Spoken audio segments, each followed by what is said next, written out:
असलकुम my YouTube family, welcome back to the new video.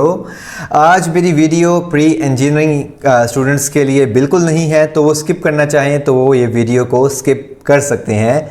अगर वो देखना चाहें तो वो उनकी मर्ज़ी है। आज मेरी video basically pre medical students के लिए है। मैंने अपनी लास्ट वीडियो में वैसे बताया था कि मैं नेक्स्ट पार्ट बनाऊंगा इस वीडियो का, लेकिन मुझे कोई ज़्यादा क्यूरीज नहीं आई थी, क्योंकि बेसिकली मेरी जो छोटी सी फैमिली है यूट्यूब की, वो ज़्यादातर प्री इंजीनियरिंग बैकग्राउंड से हैं। मैंने जैसा कि अपनी लास्ट वीडियो में बताया था, नस्ट अब नस्ट नहीं रही। मेरा कहने का मतलब यह है, नस्ट अब इंजीनियरिंग यूनिवर्सिटी सिर्फ नहीं रही। नस्ट ने लास्ट ईयर MBBS शुरू किया था, के बारे में मैंने अनाउंस किया था अपनी पुरानी वीडियो में। तो मैंने एक डिटेल वीडियो बनानी थी छोटी सी, कि मैं आप लोगों को बता सकूं नस्ट ने जो MBBS स्कूल शुरू किया है, NUST school of health sciences के नाम से। इसमें आपने अप्लाई कैसे करना है, नंबर सेकंड पे एलिजिबिलिटी क्राइटेरिया क्या है, और मेरिट जनरेशन कैसे होगी, फ़ी स्ट्रक्चर सबसे main part, the most important thing is the fee structure, that what would be the fee structure there. Last पे मैं डिस्कस करूँगा एडमिशन पॉलिसी। ये मेरी एक वीडियो शॉर्ट सी होगी, ज़्यादा मैं डिटेल में नहीं जाऊँगा, क्योंकि बेसिकली जो भी स्टूडेंट्स प्री मेडिकल के बैकग्राउंड से होते हैं या जो MBBS करना चाह रहे होते हैं, ज़्यादातर उनको नॉलेज होता है टेस्ट वगैरह के बारे में। तो मैं डीप नहीं जाऊँगा, मैं एक जनरल सा ओवरव्यू दूँगा। हाँ, मुझे कुछ क्यूरीज आ रही थी, तो मैंने सोचा एक वीडियो बना, क्योंकि मैंने आप लोगों से कहा था, फिर मैंने सोचा मैं एक शॉर्ट सी वीडियो बना लूँ आप लोगों के लिए, क्योंकि होता तो वैसे सब कुछ इंटरनेट पे है, लेकिन ज़ाहिरी बात है सर्च वगैरह करना पड़ता है। तो मैंने सर्च वगैरह करके कुछ पॉइंट्स लिख लिए हैं अपने सामने, तो वो मैं आप लोगों से डिस्कस करूँगा आज। तो चलें शुरू करते हैं आज की वीडियो।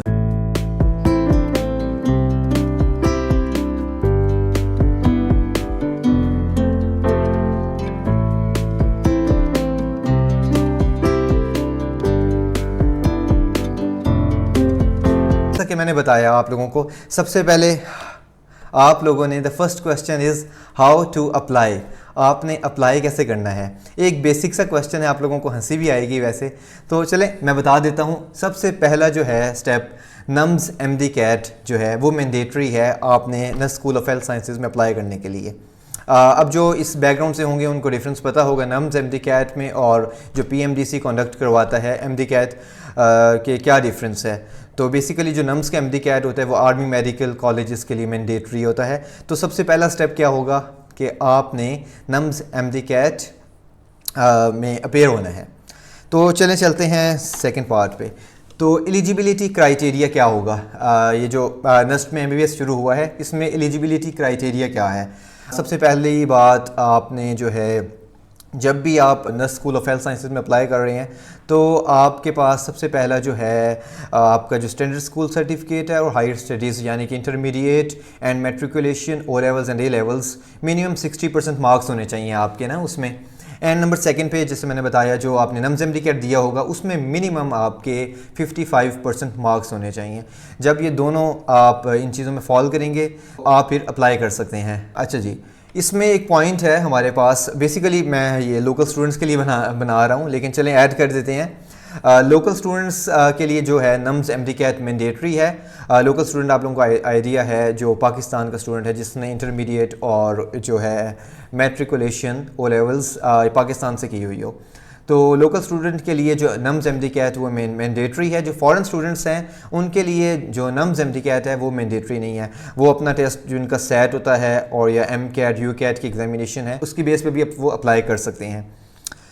नेक्स्ट पार्ट है इसका मेरिट जनरेशन। मेरिट कैलकुलेशन कह लें, मेरिट जनरेशन कह लें, कि इन्होंने अपना क्या सेट किया है नस्ट वालों ने। जो इसका लोकल स्टूडेंट्स के लिए है, सबसे पहले उनकी बात करते हैं। लोकल स्टूडेंट्स के लिए नम्स MD कैट की इन्होंने वेटेज रखी है 50%।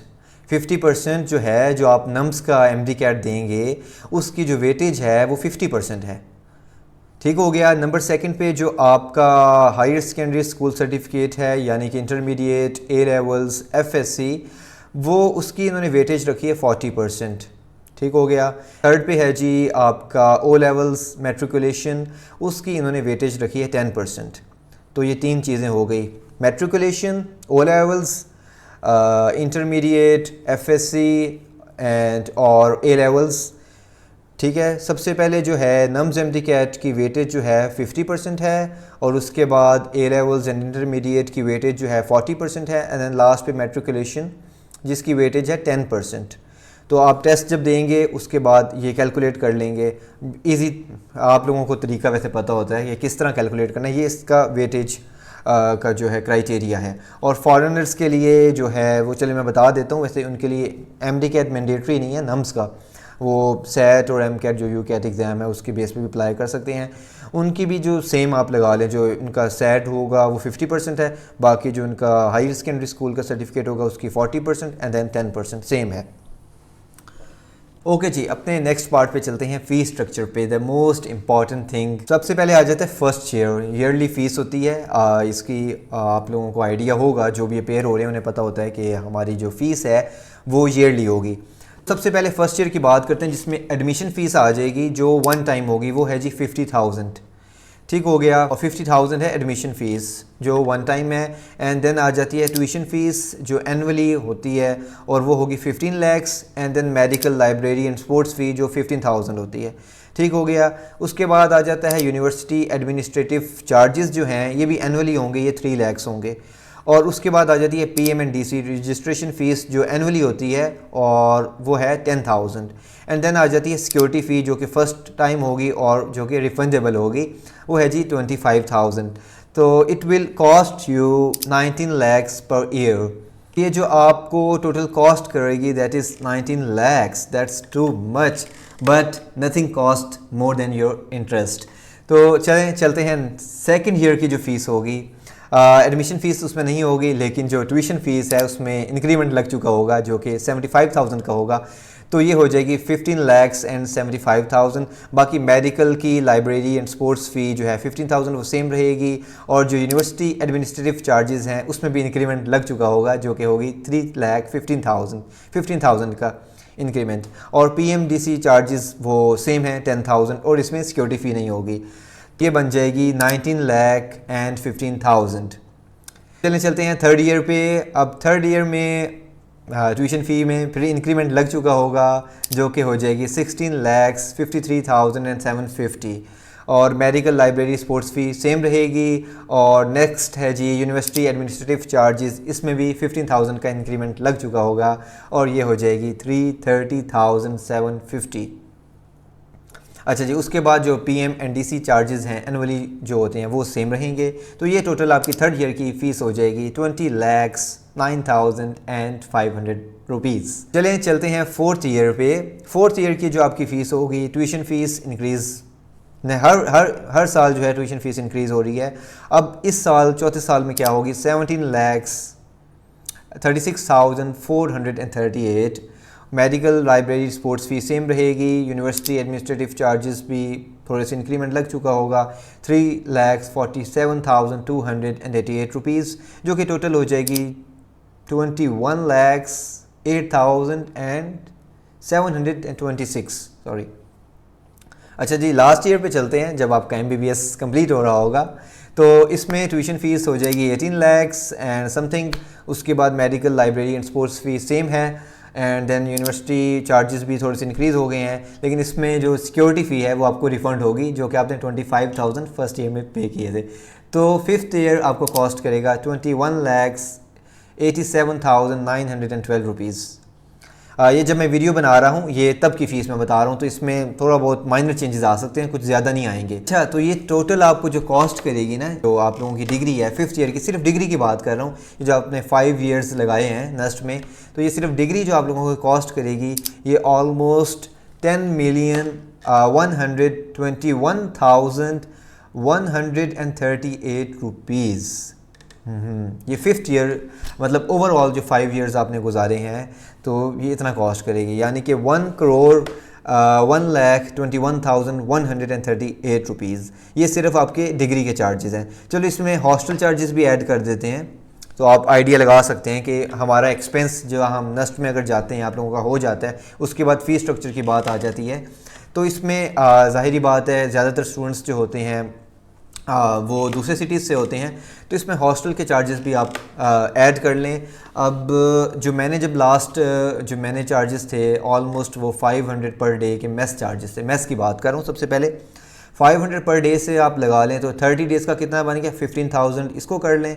अब जाहिर बात है जब आप लोगों ने आना है तो इंक्रीज़ हो चुके होंगे, इतने नहीं होंगे, इंक्रीज़ थोड़ा सा इंक्रीज़ हुआ होगा, ठीक है। तो 15,000 इसको रख लें। उसके बाद आप वैसे जो हॉस्टल का रेंट होता है ना, जिसमें आपकी लॉन्ड्री भी आ जाती है और जिसमें आपका वाईफाई भी आ जाता है और मतलब रूम रेंट भी आ चुका होता है उसमें, ठीक है। सारी फैसिलिटीज़ होती हैं, मतलब गीज़र की फ़ैसिलिटी भी होती है और क्या नाम है, हीटर की फ़ैसिलिटी भी होती है, लेकिन एसी की नहीं होती, ठीक है, एयर कंडीशनिंग की नहीं होती फैसिलिटी।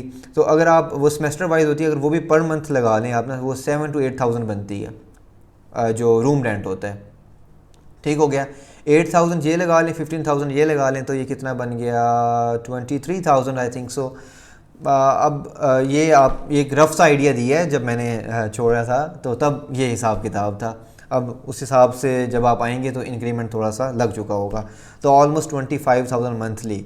हॉस्टल जो चार्जेस होते हैं वो होते मतलब पूरे हमारे सेमेस्टर के थे, आप लोगों के ईयरली होंगे आई थिंक सो, या जैसे भी होगा सेमेस्टर वाइज होगा, तो वो मंथली जो है वो 7-8,000 बनती है विदाउट मेस। मेस जो है वो 15 से 20 के बीच में लाया करेगा आप लोगों का, ठीक हो गया।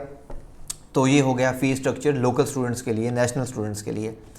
अब फॉरेन स्टूडेंट्स के लिए फ़ी स्ट्रक्चर क्या होगा, वो इधर मैं एक टेबल लगा दूंगा, आप लोग यहाँ से ये चेक कर सकते हैं। इसको मैं एक्सप्लेन नहीं करने जा रहा क्योंकि वीडियो की जो लेंथ है वो लंबी हो जाएगी। बेसिकली ज़्यादातर जो हैं वो लोकल स्टूडेंट्स देख रहे होते हैं, तो उनके लिए थी। तो ये आप यहाँ पे लग चुका है, ये आप देख सकते हैं, ठीक हो गया। नेक्स्ट पे जो है लास्ट मैंने जो पॉइंट्स लिखे थे, एडमिशन पॉलिसीज़। अब एडमिशन पॉलिसीज़ होती हैं वो कुछ डिस्कस कर लेते हैं आप लोगों के साथ। एडमिशन पॉलिसीज़ क्या हैं, जो 15% सीट्स हैं will be allocated to foreign students as per PMNDC policy. 15% seats will be reserved for foreign students, ठीक हो गया।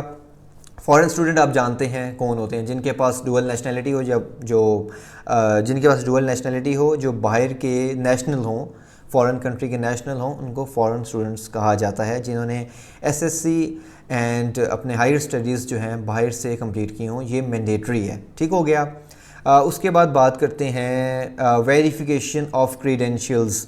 अच्छा, जो nurse school of health sciences है shall be responsible for verifying the credentials of student. ये जो आपने attach किए होंगे या आप सबमिट करवाएंगे जो अपने डॉक्यूमेंट्स हो गए इंटरमीडिएट के, मैट्रिकुलेशन के, O&A लेवल्स के, तो ये वेरीफाई करेंगे, ठीक हो गया। और नम्स MDCAT भी वेरीफाई होगा। जो फाइनल वेरीफिकेशन लिस्ट होगी वो PMNDC को सबमिट होगी, ठीक है। And shall represent a certificate of such verification, तो वो एक सर्टिफिकेट देंगे, ठीक हो गया। The university shall cancel any provision admission where the credentials of a student are found forged during verification process. आप लोगों को आइडिया है, वैसे इस चीज़ को एक्सप्लेन करने की ज़रूरत नहीं है। अच्छा जी, अब आ जाती है फ़ी स्ट्रक्चर जो इतना है, तो एक क्वेश्चन बनता है क्या इसमें कोई इंस्टॉलमेंट्स है, पॉसिबल है? तो जी हाँ, इंस्टॉलमेंट्स पॉसिबल है। इंस्टॉलमेंट्स कैसे होगी? A student can pay tuition fee in installments on quarterly, 6 monthly और annual basis। जी 6 months से या quarterly 3 months होता है आई थिंक सो, और 6 months पे आप ये पे कर सकते हैं विद 0% डिस्काउंट नहीं होगी। अच्छा जी हाँ, इसमें एक पॉइंट है, अगर आप इंस्टॉलमेंट्स करवाते हैं ना तो आप लोगों को डिस्काउंट की इधर बात की गई है, डिस्काउंट नहीं मिलेगा, ठीक है। जो 2% डिस्काउंट आपको मिलेगा क्वार्टरली में, आपको डिस्काउंट नहीं मिलेगा, 2% डिस्काउंट मिलेगा अगर आप 6 मंथ्स की इंस्टॉलमेंट्स करवाते हैं। अगर आप एनुअल देते हैं तो आपको 4% का डिस्काउंट मिलेगा, ठीक हो गया। अब नेक्स्ट पॉइंट आ गया, first student defaults in payment of tuition fee, he she shall be liable to expel from medical programme and the student shall be allowed to clear payment within 2 weeks from the start of classes. ये आप लोगों को point समझ लग गया होगा, ठीक है। नेक्स्ट पॉइंट ये है कि कोई भी स्टूडेंट डिफ़ॉल्ट कर रहा है फ़ी, तो वो 2 weeks का टाइम देंगे उसको। नेक्स्ट इंस्टॉलमेंट में अगर वो डिफ़ॉल्ट कर रहा है 2 weeks का टाइम देंगे, otherwise he she will not be allowed to attend the classes और दे कैन एक्सपेल ऑल्सो, ठीक हो गया। अच्छा जी, नेक्स्ट पॉइंट जो मैंने यहाँ पे नोट किया है वो ये है कि अगर स्टूडेंट ने एडमिशन ले लिया है, उसके बाद वो छोड़ना चाहता है, तो उनका कोई एक है बना हुआ है, डिडक्शन करेंगे वो टोटल एनुअल फ़ी में से 10% डिडक्शन करेंगे, और पेनल्टी भी वो कुछ पेनल्टी के तौर पे भी कुछ वो डिडक्ट करेंगे, तो उस हिसाब से आप छोड़ सकते हैं। लेकिन ज़ाहिरी बात है आपकी। एंड लास्ट पे जो मैंने पॉइंट नोट किया है, ट्रांसफ़र का क्वेश्चंस होते हैं, माइग्रेशन के, हम माइग्रेट कर सकते हैं कहीं पे, मतलब ट्रांसफ़र करवा सकते हैं अपना कैंपस वगैरह, तो ये तब पॉसिबल है जब आप 2 years यहाँ पे पढ़ चुके होंगे, उसके बाद आप ट्रांसफ़र कहीं कर सकते हैं। तो ये थी आज की वीडियो, जिसमें मैंने एक डिटेल्ड में नहीं मैं गया, ओवरव्यू आप लोगों को दिया है कि फ़ी स्ट्रक्चर क्या होगा, एलिजिबिलिटी क्राइटेरिया क्या है, और ये सब चीज़ें। उम्मीद करता हूँ आप लोगों को मेरी ये वीडियो अच्छी लगी होगी। जल्दी में मैंने बनाई है, उम्मीद है मैंने सारे पॉइंट्स अच्छी तरह क्लैरिफाई किए होंगे। आई नो दैट मेरी जो ऑडियंस है वो ज़्यादातर स्टूडेंट्स हैं और इंजीनियरिंग बैकग्राउंड से हैं, लेकिन इस वीडियो का मैंने प्रॉमिस किया हुआ था, तो मैं सोच रहा हूँ आहिस्ता आहिस्ता जो डिपार्टमेंट्स हैं ना, तो वो भी मैं डिस्कस करूँ नस्ट के रिलेटेड। That's all. तो अपनी वीडियो को यहीं पे ख़त्म करते हैं, और अपना आप बहुत सारा ख्याल रखिएगा। मिलते हैं नेक्स्ट वीडियो में, और काइंडली प्लीज़ सब्सक्राइब कर दिया करें। आप लोग देख के चले जाते हैं, सब्सक्राइब नहीं करते, प्लीज़ सब्सक्राइब कर दिया करें। Do support me. Thank you. अल्लाह हाफिज़। Take care. Bye bye.